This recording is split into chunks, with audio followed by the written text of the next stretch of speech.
Alright guys, so I'm doing a review of this sparkling water. This is new, and I saw this at the local grocery store.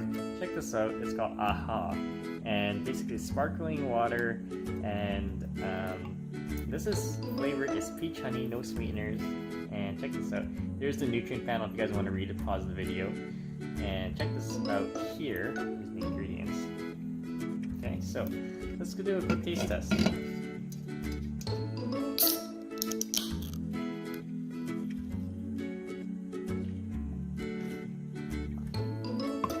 So, I've tasted a lot of sparkling waters before.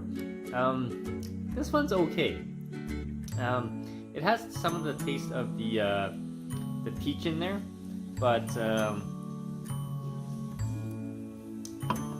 the one I did before, the review of the LaCroix, was actually better for peach aroma. And it says peach honey. I don't taste any honey in there whatsoever, so it's okay. It's not bad. Check it out if you guys are looking for. It does have some peach aroma, but it's not as aromatic as some other brands. Definitely check it out though if you're looking for something new to try.